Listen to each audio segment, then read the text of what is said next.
आयशा की।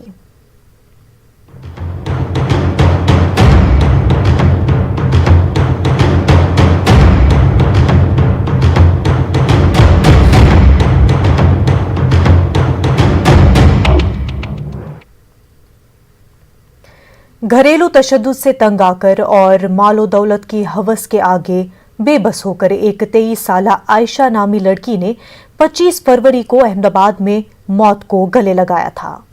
ये सिर्फ एक लाचार लड़की की मौत नहीं बल्कि एक बीमार माशरे की जिंदगी पर सवालिया निशान है जो आज भी जहेज और पैसे के लिए किसी की जिंदगी की परवाह नहीं करती।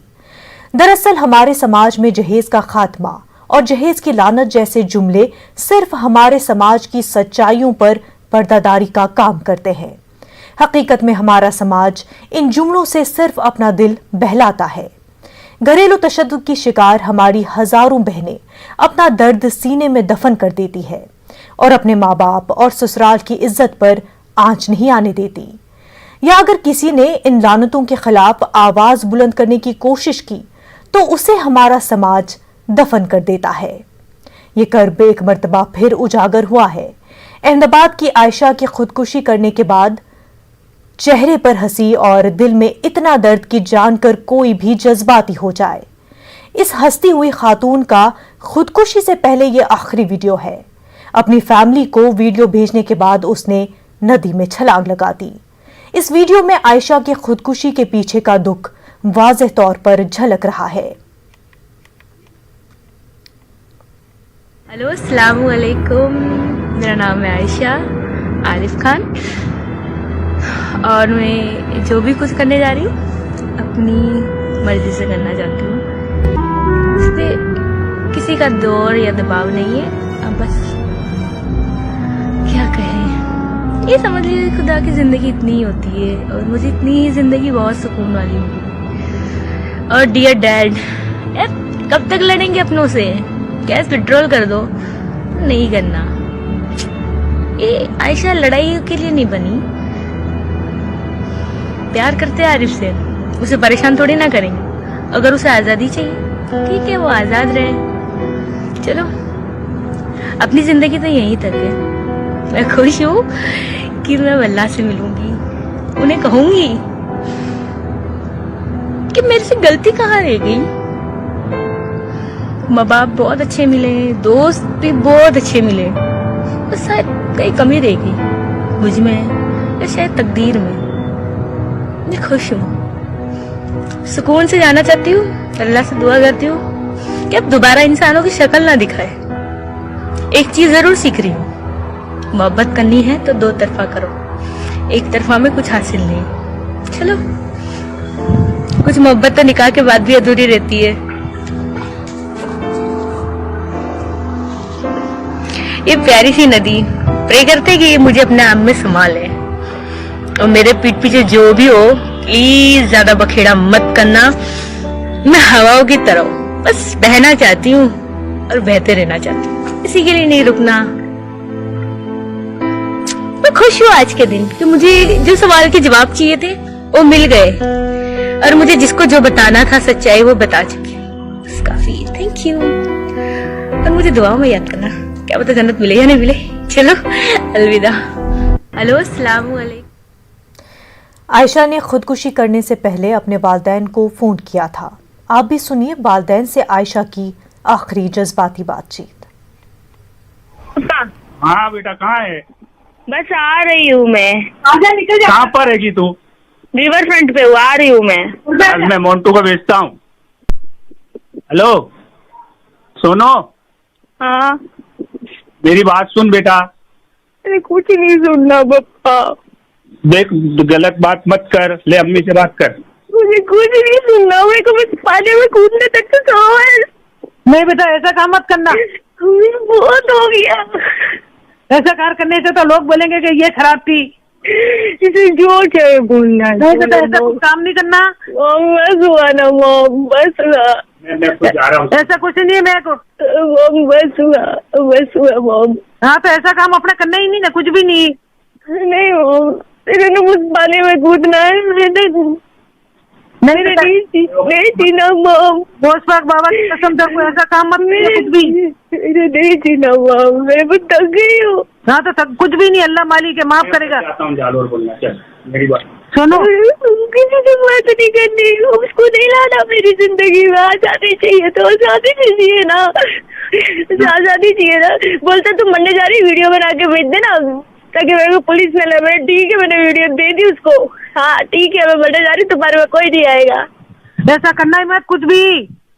वीडियो भेज दी, अब मैं मरना चाहती हूँ। थक गई हूँ यार, लाइफ से इरिटेट हो गई हूँ मैं। कब तक हंसूं मैं? कुछ भी नहीं, ऐसा कुछ नहीं होगा। चल मैं कल जाता हूँ जालोर। जब पापा कल जालोर जाते। अब नहीं पापा, अब लेट हो गया पापा, लेट हो गया। लेट हो गया, पापा कल जा रहे हैं तो कल लेट हो गया। उसको सब समस्या कर देंगे बेटा, तू शांति रख। जी वो मैंने अब नहीं जीना, सोनू अब नहीं जीना मेरी अम्मी पापा। ये बेटा, सोनू मेरी बात सुन। अब मैं बता दी, सोनू मेरी बात सुनेगी पहले। इसे नहीं लाना मेरी लाइफ में तो ठीक है ना, नहीं जीना मुझे। मैं जा रहा हूँ कल जालोर, मेरे को खाली मेरी मैया को जिसने बुलाना है बुलाओ। की ले, मेरी बात सुन ले बेटा, इतना तूने सुना ना मेरा। पापा नहीं यार, मैं यार, सुना ना तुमको तूने? तकलीफ दूं? कब तक तकलीफ दूं देख सबको? अम्मा ऐसा रज़ियल्लाहु का मुबारक नाम है तेरा बेटा, उस नाम की लाज रख, उस नाम की लाज रख। मुबारक तकदीर लेके नहीं आई हूँ नहीं आयशा रज़ियल्लाहु का मुबारक नाम है तेरे को, अम्मा ऐसा रज़ियल्लाहु की कसम है तेरे को, तू घर आएगी। बच गई तो ले जाना, घर आ बच जा गई बेटा। तो दफन कर देना। तू अब नहीं पापा, मैं अब कल नहीं जालोर जा रहा हूँ, नहीं पापा, मैं बारिश कल जालोर जा रहा हूँ। कल कुछ भी कीमत मेरा में तेरे सब सुलझा देता हूँ, बस तेरे को कलाम पाक की कसम है। देख अब बस पापा, अब बस। तेरे को बोला ना, तू घर आ जा बेटा।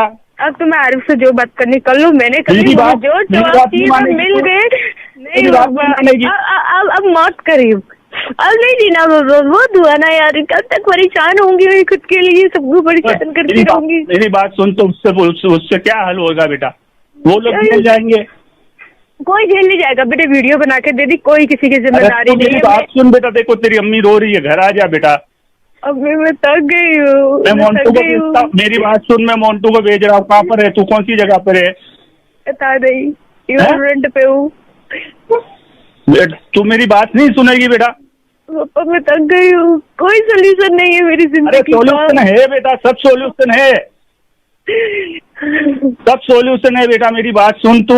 वो बोलते केस नहीं किया तो मैं भी सोचता। आज तो मैं जा रहा हूँ ना, मैं कल जाके उनसे बात कर लेता हूँ, केस वेस सब वापस ले लेंगे, सब सुलझ जाएगा। वो नहीं आएगा, फिर भी मेरी अरे उसका जिंदगी में बाप भी नहीं आएगा, नहीं आएगा उसका बाप भी आएगा। एक बार मेरे पे भरोसा कर, तू मेरी बात सुन, मैंने बहुत भरोसा कर लिया। तू मेरी बात सुन ले, तो कुरान शरीफ की कसम है, तू को घर आ जा बेटा, अरे अब नहीं आना, अब मैं घर थक आ जा गई। बेटा। समझती क्यों नहीं है? तो मैं खुद आत्महत्या कर लूंगा, फिर सबको मार दूंगा मैं, किसी को घर में जिंदा नहीं रखूंगा फिर।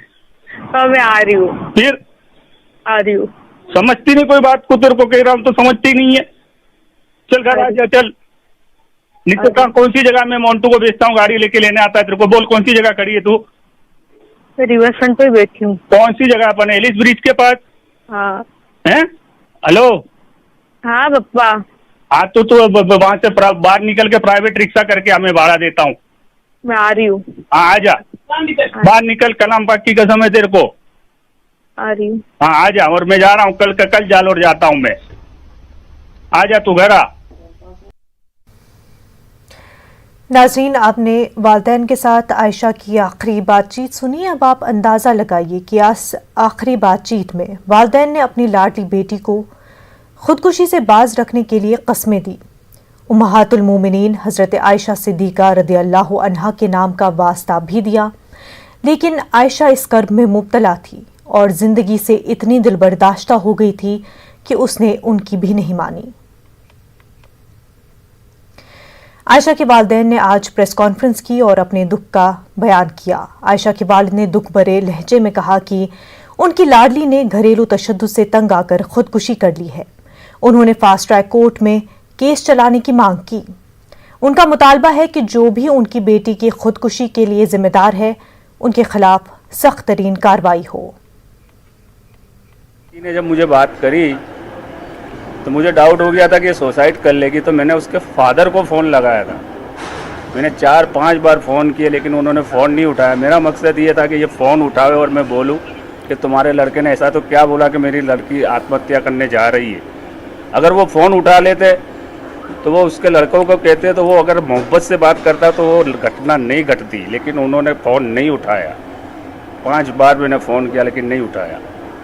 बस सरकार के पास से ये मुझे बस न्याय दिलाओ, दूसरी बेटियों को बचाओ। मेरी बेटी तो मुझे नहीं मिलेगी, लेकिन उन जालिमों को ऐसी सज़ा दो कि कोई पति अपनी बीवी को इस तरह से उकसावे नहीं कि वो आत्महत्या करे जिस तरह मेरी बेटी ने कर दी। ये सिर्फ एक आयशा की कहानी नहीं है, हजारों सालों से जो दहेज के नाम पर लड़कियां, कितनी लड़कियां ना जाने कुर्बान हो गई। ये उन सब आयशा के लिए इंसाफ की लड़ाई है और आगे कभी कोई आयशा ना हो, इसलिए हम सबको मिलकर इस इंसाफ की लड़ाई लड़नी और ये कुप्रथा जो है दहेज नाम की उसको बंद करवाना।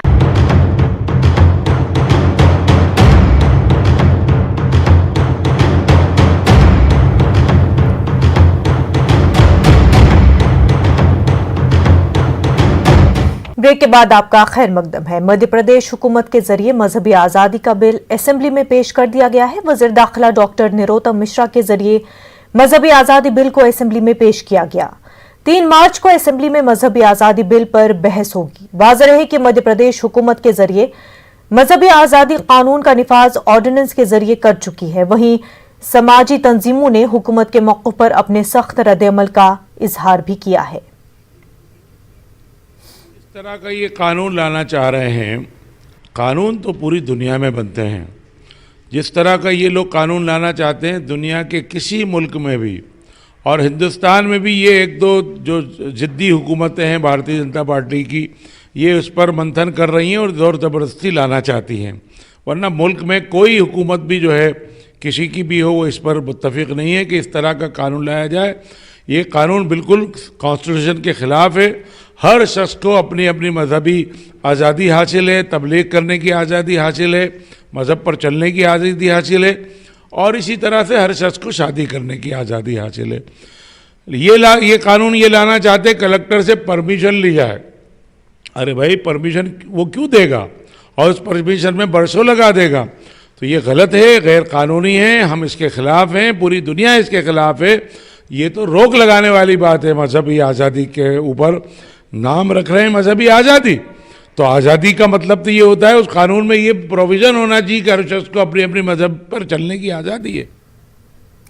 महाराष्ट्र में बहरिया के शोबे में अफरादी क़ुव्वत को मुनासिब तरबियत और महारत में इजाफा फराहम करने की गर्ज से काबीनी वजीर बराए तरक्याती बंदरगाह असलम शेख की मौजूदगी में महाराष्ट्र मेरीटाइम बोर्ड और चेन्नई की इंडियन मेरीटाइम यूनिवर्सिटी के माबैन एक मुआहदा तय पाया है। महाराष्ट्र मेरीटाइम बोर्ड के chief executive officer doctor Amit Saini और इंडियन मेरीटाइम यूनिवर्सिटी के डायरेक्टर कोमोडोर राजीव बंसल ने इस मुआहदे पर दस्तखत किए। इस मुआहदे से रियासत में अंदरून मुल्क जहाजों पर तैनात तकरीबन 7,000 नौजवानों को नेविगेशन की महारत और तरबियत फराहम होगी। मुआहदे के मुताबिक Indian maritime university Maharashtra maritime board के साथ मिलकर रियासत में बहरी जहाज के शोबे में अफरादी क़ुव्वत को तकनीकी और दीगर तरबियत फराहम करेगी।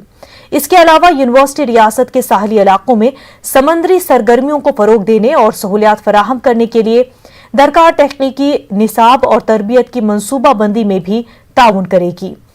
इस मौके पर काबीनी वजीर असलम शेख ने कहा कि महाराष्ट्र मेरीटाइम बोर्ड के लिए यह एजाज की बात है कि मुल्क में पहली बार इंडियन मेरीटाइम यूनिवर्सिटी के साथ एक तारीखी मुआहदे पर दस्तखत किया गया है। इंडियन मेरीटाइम युनिव्हर्सिटी आणि आज MME बरोबर जे आहे एक MOU साईन करण्यात आलेलं आहे, जे मेरीटाईमच्या संदर्भात मुलं तयार होतील त्यांना तसं प्रशिक्षण देणं, त्यांना जनरल नॉलेज देणं, म्हणजे या फील्डमध्ये जे लागणारी टेक्निकल किंवा फिजिकल ते सगळं जे लागतं नोकरी करत असताना ते सगळं अभ्यास या MOU मध्ये नक्की झालेला आहे आणि तशी त्यांना ट्रेनिंग देता येईल, म्हणजे ते जेव्हा त्या फील्डमध्ये जातील एक सक्षम नागरिक म्हणून तिकडे पोहोचतील। बंगाल असेंबली इलेक्शन में जीत के लिए सियासी जमातों की सरगर्मियां तेज है। वोटरों को मुतवज्जा करने के लिए नए वादों और नारों के साथ सियासी जमातें अपनी अपनी इलेक्शन मुहिम चला रही हैं। ऐसे में मां, माटी और मानुष के नारे के साथ वज़ीर आला ममता बनर्जी ने बंगाल अपनी बेटी को ही चाहता है का नारा लगाया है। इस नारे के जरिए जहां वज़ीर आला ने लोगों के साथ जज्बाती रिश्ता जोड़ने की कोशिश की है, एमपी नदीमुल हक ने नए नारे को पार्टी के लिए अहम बताते हुए कहा कि ये नारा लोगों को पार्टी के करीब लाने में मददगार साबित होगा।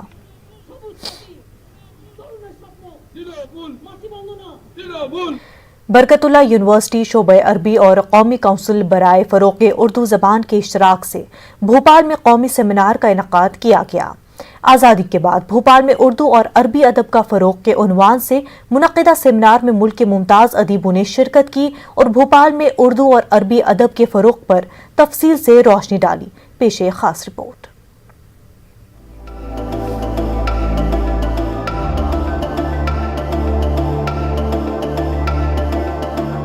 कौमी काउंसिल बराए फ़रोग़ उर्दू ज़बान दिल्ली और बरकतुल्लाह यूनिवर्सिटी भोपाल के इश्तराक से शोबे अरबी बरकतुल्लाह यूनिवर्सिटी में 2 रोज़ा कौमी सेमिनार का इनेकाद किया गया। 2 रोज़ा कौमी सेमिनार का इफ्तिताह बरकतुल्लाह यूनिवर्सिटी के vice chancellor professor R.J. Rao ने किया। Professor R.J. ने सेमिनार की इफ्तिताही तकरीब से खिताब करते हुए ऐसे प्रोग्रामों को न सिर्फ वक्त की जरूरत से ताबीर किया, बल्कि उन्होंने बरकतुल्लाह में जिन 6 ज़बानों में दर्स व तदरीस का काम जारी है, उन सभी ज़बानों का मुश्तरका सेमिनार करने की जरूरत पर जोर दिया, जिससे सभी ज़बानें एक दूसरे के करीब आ सके और एक ज़बान के लोग दूसरी ज़बान के अदब से वाकिफ हो सकें। शोबे अरबी के डायरेक्टर प्रोफेसर आयशा कमाल ने सेमिनार के अगराज़ व मकासद पर तफसील से रोशनी डाली। ये काफ़ी अच्छा प्रोग्राम है। उर्दू एंड अरबी की डेवलपमेंट के लिए इन्होंने सेमिनार किया है। काफ़ी बड़े विद्वानों को बुलाए हैं, तो ये लोग अपना भाषा के बारे में कैसे डेवलप हुआ है, so that is very important thing हमको, क्योंकि एक लैंग्वेज ऐसा है तो जिससे हम अपने आप को कॉन्फिडेंस महसूस कर सकते हैं। तो एक दूसरे को समझ में आ जाएगा कि ये लैंग्वेज कितना अच्छा है। हमारा ये पहला यूनिवर्सिटी है जहाँ पे पूरे 6 लैंग्वेज एक ही डिपार्टमेंट के अंदर पढ़ाया जाता है, तो एक दूसरे का संपर्क कर सकते हैं। और हम लोग अभी आगे ने भी एक बार अच्छा सा सेमिनार कराएंगे। अरबी और उर्दू के उलमा ने जितना कंट्रीब्यूशन अपना इसकी तरवीज और इशाअत में किया है, उसको यहाँ के भोपाल और भोपाल से बाहर रूशनास कराने का मकसद है, ताकि जो आने वाले स्कॉलर्स हैं उनको इस बात का सबक मिले, उनको जो है वो मैदान मिले कि अरबी और उर्दू भोपाल से अछूती नहीं है। कौमी काउंसिल बराए फ़रोग़ के उर्दू ज़बान दिल्ली और बरकतुल्लाह यूनिवर्सिटी शोबे अरबी के मुश्तरका बैनर तले मुनक़िदा कौमी सेमिनार के पहले रोज इफ्तिताही सेशन के अलावा 2 ख़ुसूसी सेशन का इनेकाद किया गया। इफ्तिताही सेशन में मेहमान ज़ीवक़ार हाजी मोहम्मद हारून ने जहां शोबे अरबी के खाली असामियों को पुर करने का मुतालबा किया, वहीं उन्होंने अरबी, उर्दू, फारसी, संस्कृत और दूसरी ज़बानों के मुतालबे पर जोर दिया।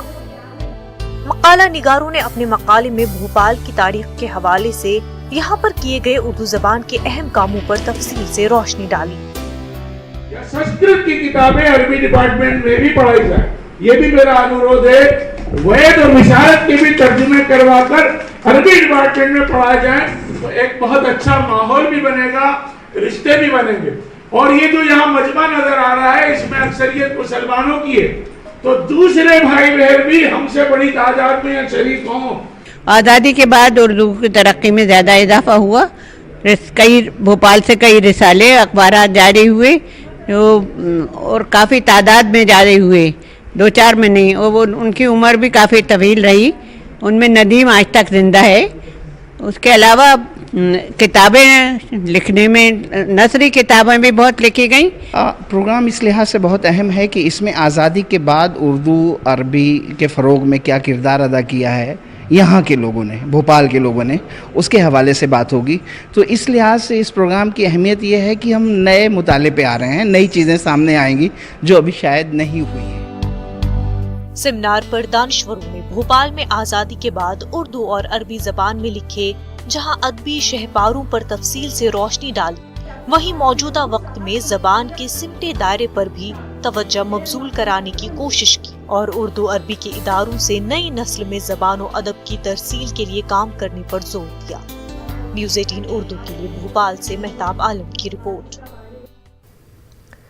उर्दू अदब में हिंदुस्तानी तहजीबी अनासर उन्वान से औरंगाबाद के मौलाना आज़ाद कॉलेज में 2 रोज़ा कौमी सेमिनार हुआ। कौमी काउंसिल बराए फ़रोग़ उर्दू और मौलाना आज़ाद कॉलेज के इश्तराक से हुए इस 2 रोज़ा सेमिनार में मुल्क की मुख्तलिफ रियासतों से दानिशवरों ने शिरकत की और मुल्क की गंगा जमनी तहजीब के फ़रोग़ में उर्दू अदब के किरदार को उजागर किया गया। मुक़र्रिरीन ने कहा कि उर्दू अदब यानी मोहब्बत का पैगाम। अदब ने इंसानी जज्बात और एहसासात की जिस अंदाज में तर्जुमानी की, उसकी नज़ीर दीगर ज़बानों में बहुत कम देखने को मिलती है। ऐसे हालात में उर्दू वालों की जिम्मेदारी है कि वो अपने अदबी सरमाए से दुनिया को और नई नस्लों को मुतारिफ कराएं। तहजीब और उर्दू ये दोनों एक ही सिक्के के दो रुख हैं। हिंदुस्तान की तहजीब हम जिसे कहते हैं वो एक मुश्तरका तहजीब है, एक मिलवा तहजीब है और मुख्तलिफ तहजीबी धारों के मिलने से हिंदुस्तानी तहजीब का वजूद अमल में है। उर्दू ज़बान अपने अंदर तमाम दूसरी ज़बानों के मुकाबले में ज़्यादा बेहतर तरीके से उस तहजीब। गर्मी की तपिश से राहत देने वाले मौसमी फलों से बेंगलुरु के बाजार सज गए हैं। बेंगलुरु के लाल बाग में इन दिनों अंगूर और तरबूजे का मेला जारी है।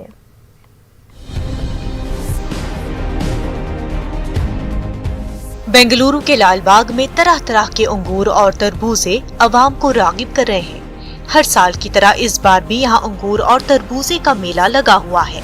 महकमे हॉर्टिकल्चर के तहत मुनक़िदा इस मेले में 14 अक़साम के अंगूर और 3 अक़साम के तरबूजे मौजूद हैं। 10% की रियायत के साथ यहाँ फल फरोख्त किए जा रहे हैं। रेशम और हॉर्टिकल्चर के रियासती वजीर आर शंकर ने 2021 के मेले का इफ्तिताह किया। Today we 14 varieties grapes and 3 types of kalangadi we organized. We here 10% discount also we giving this mela. इस मेले में मुल्क और बैरून ममालिक के अंगूर फरोख्त किए जा रहे हैं। मिस्र और ऑस्ट्रेलिया के अंगूर भी यहाँ मौजूद हैं। हिंदुस्तान की पैदावार में दिलखुश, शर्द, सोनका, गणेश इस तरह 12 अक़साम के अंगूर यहाँ दस्तयाब हैं। फी किलो अंगूर की कीमत 38 रुपए से लेकर 400 रुपए है। मेले में मौजूद 3 अक़साम के तरबूजों में पीले रंग का तरबूजा तवज्जो का मरकज बना हुआ है। न्यूज़ 18 उर्दू के लिए बेंगलुरु से रऊफ अहमद हुलूर की रिपोर्ट। कर्नाटक के रायचूर में अक़लियती नौजवानों ने कांग्रेस के सीनियर लीडर और रुकन असेंबली तनवीर सेठ के खिलाफ बयान देने पर साबिक वज़ीर आला सिद्धरमैया के खिलाफ एहतजाजी मुजाहिरा किया। इस मौके पर एहतजाजियों ने सिद्धरमैया के खिलाफ नारे लगाए और तनवीर सेठ के खिलाफ दिए गए बयान को वापस लेने का मुतालबा किया है। मकामी समाजी कारकुन आदिल शेख ने कहा कि मुस्लिम लीडरों को हरासा करना हमेशा से ही सिद्धरमैया की आदत रही है। के कारपोरेशन का जो इलेक्शन हुआ, उस इलेक्शन में कांग्रेस और जेडीएस मिलकर मेयर को चुने। जिस तरह से वो चुने हैं उसको सिद्धरमैया साहब जो हमारे साबिका वजीर आला है, वो हमारे एक माइनॉरिटी लीडर तनवीर सेठ साहब को नोटिस इशू करूंगे बोलकर बोले हैं।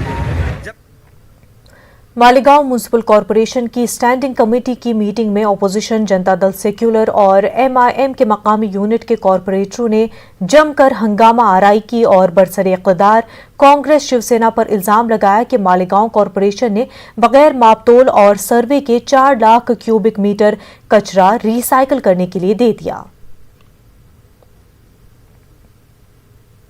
अमरावती जिले में जहां कोरोना मरीजों की बढ़ती तादाद से अवाम में खौफ का माहौल है, वहीं कोरोना के बाद बर्ड फ्लू ने लोगों में दहशत पैदा कर दी है।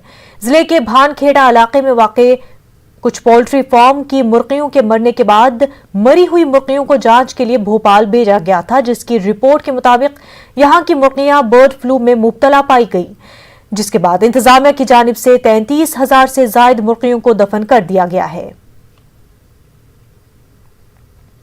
भोपाल में खवातीन के जरिए खवातीन के लिए लगाया गया परी बाजार इख्तिताम पजीर हो गया है। परी बाजार के इख्तिताम के मौके पर माजूर बच्चों के फैशन शो का इनकाद किया गया। आरूशी के माजूर बच्चे जब फैशन शो में उतरे तो पूरा कमला पार्क तालियों से गूंज उठा। माजूर बच्चों के फैशन शो के बाद परी बाजार में खवातीन मुशायरे का इनकाद किया गया। ख्वातीन मुशायरे में भोपाल की नुमाइंदा शायरात ने शिरकत की और अपने बेहतरीन कलाम से सामीन को महजूज किया। खास बात इंडिया में फिलहाल इतना ही। हमें दीजिए इजाजत। आदाब।